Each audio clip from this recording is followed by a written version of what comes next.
हमारे bureau chief, UP bureau chief Lucknow से वीरेश पांडे इस वक्त हमारे साथ सीधा जुड़ गए हैं। अब उनसे हम बात करेंगे और जानेंगे कि क्या उनके पास इस बाबत कोई नई जानकारी है। देखिए वीरेश, चूंकि दोनों ही सरकारों ने, यानी कि अखिलेश सरकार और योगी सरकार दोनों ने, और इससे पहले 2005 में भी इस प्रकार के प्रयास हुए थे, तो जब ये नोटिफिकेशन रद्द हुआ है तो राजनीतिक प्रतिक्रिया भी आनी चाहिए स्वाभाविक तौर पर।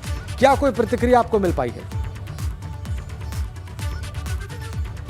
देखिए राजेंद्र, कोर्ट ने इसे रद्द किया है, इसलिए राजनीतिक जो प्रतिक्रिया है वो अभी छन कर आएगी, समझ कर आएगी, बूझ कर आएगी और अपने आला कमान से पूछ कर आएगी। इसलिए ये त्वरित प्रक्रिया देने वाले जो प्रवक्ता हैं, चाहे वो समाजवादी पार्टी के हों, भारतीय जनता पार्टी के हों, वो त्वरित प्रतिक्रिया नहीं देंगे, क्योंकि ये सुप्रीम कोर्ट या हम बात करें कोर्ट का मामला है। तो ऐसे में कोई भी प्रतिक्रिया अपने आला कमान से पूछ कर आएगी। लेकिन इलाहाबाद हाईकोर्ट से जुड़ी बड़ी खबर है, लेकिन इसमें जो महत्वपूर्ण है दर्शकों को बताना जरूरी है, क्योंकि जो राजनीति हो रही थी, और राजनीति इसलिए हो रही थी कि बहुत सारी जातियां हैं, 18 जातियां जिन्हें ओबीसी से शेड्यूल कास्ट में शामिल किया गया था, चाहे वो मझवार हो, कहार हो, कश्यप हो, केवट हो, मल्लाह हो, निषाद हो, कुम्हार हो, प्रजापति हो, धीवर हो, बिंद हो, फर हो, राजभर हो, धीमान हो, बाथम हो, तुरहा हो, गोड़िया हो, माझी और मछुआ हो। ये सभी जातियां जो बहुत सारे ऐसे राजनीतिक दलों का दबाव सरकार पर या अखिलेश यादव की सरकार पर भी था और योगी आदित्यनाथ की सरकार पर भी था,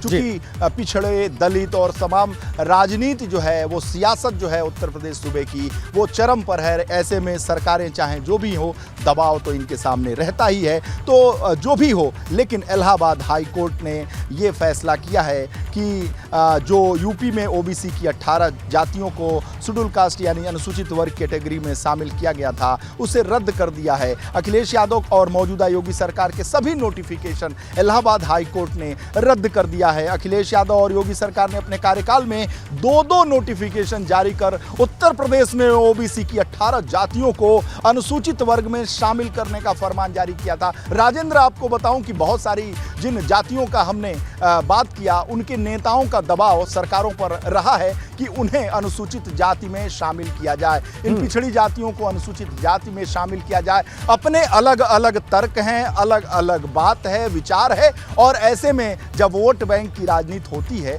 तो जाहिर सी बात है सरकारें और जो राजनीतिक दल होते हैं वो दबाव में आते हैं, चाहे किसी की भी सरकार हो। ये कोई नई बात नहीं है। आज़ादी के बाद से जो वोट बैंक का दबाव है वो सरकारों पर भारी पड़ता रहा है। चीफ जस्टिस राजेश बिंदल और जस्टिस जे मुनीर की डिवीजन बेंच ने सभी नोटिफिकेशन रद्द किए हैं। दर्शकों को बताने के लिए सारी बातों का उल्लेख करना बेहद जरूरी है। कोर्ट ने इन सभी नोटिफिकेशन के अमल होने पर पहले ही रोक लगा रखी थी। गोरखपुर की संस्था डॉक्टर भीमराव अंबेडकर ग्रंथालय एवं जन कल्याण समिति ने दाखिल की थी 2 जनहित याचिकाएं। गोरखपुर की संस्थाएं संविधान में केंद्र व राज्य सरकारों को ऐसा फैसला लेने का कोई संवैधानिक अधिकार न होने का आधार हाईकोर्ट पर दिया गया था। वीरेश,